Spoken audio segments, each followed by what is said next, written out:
In 1996, the Eastman Kodak company sat at the very top of American industry.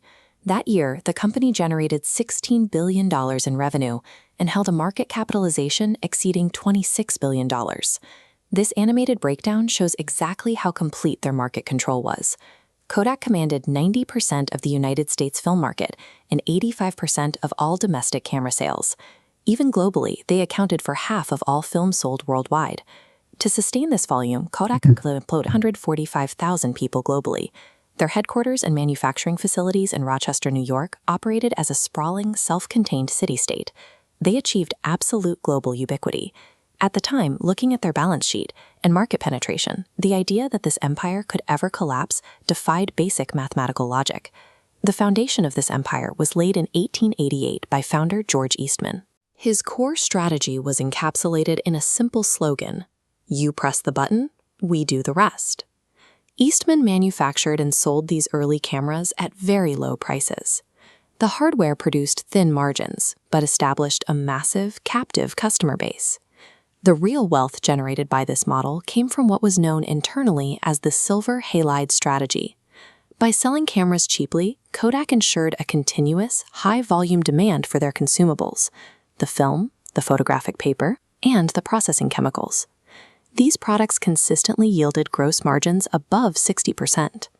To defend those margins, the company spent $28.7 billion on research and development between 1966 and 2006.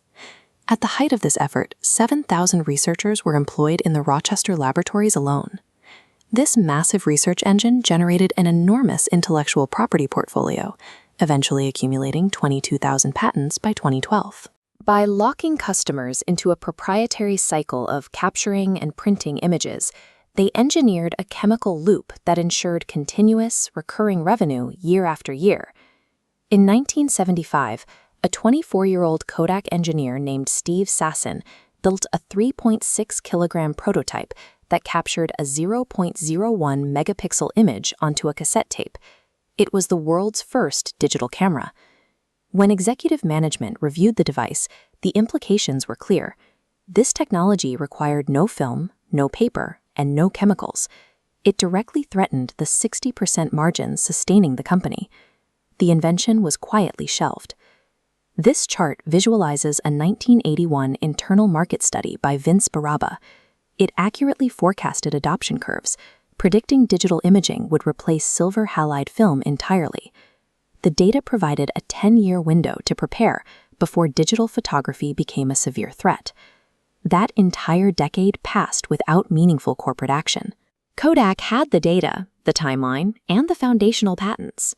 They chose to ignore them, prioritizing the immediate profitability of their chemical margins over the necessary transition to digital hardware. While ignoring the digital transition, leadership sought alternative ways to diversify.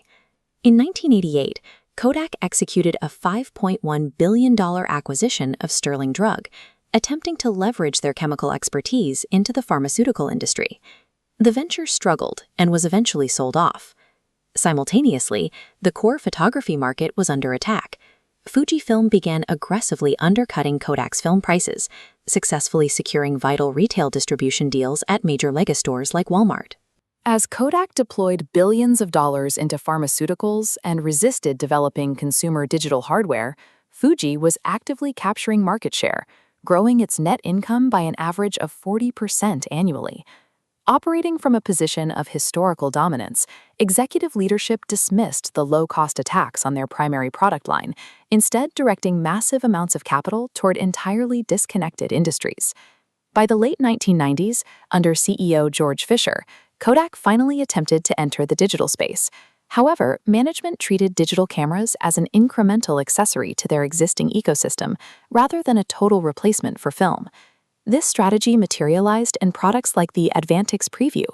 It was a hybrid camera system that cost $500 million to develop.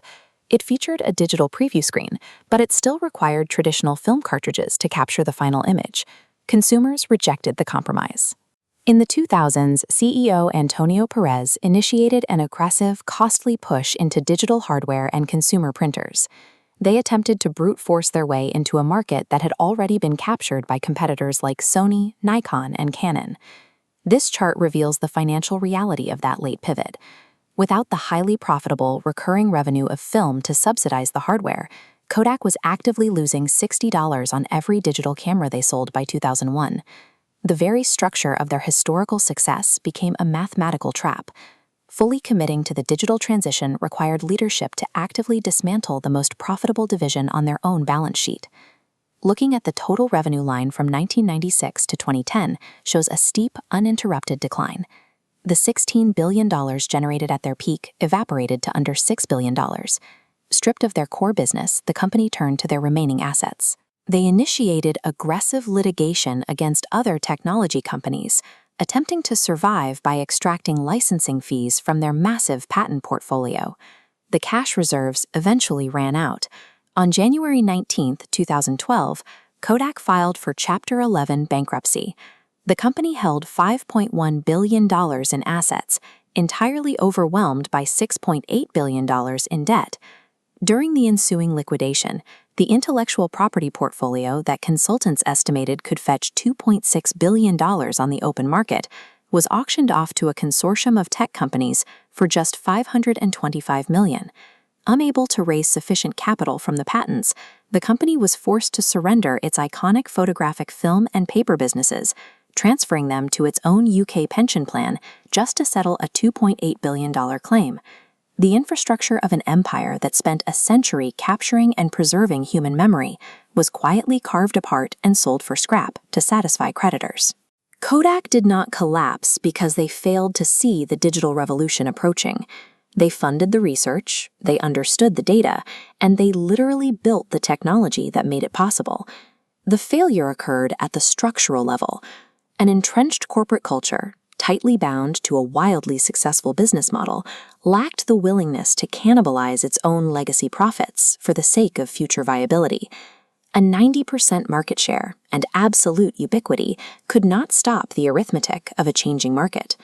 Kodak demonstrates that historical dominance provides no protection when a company refuses to disrupt itself.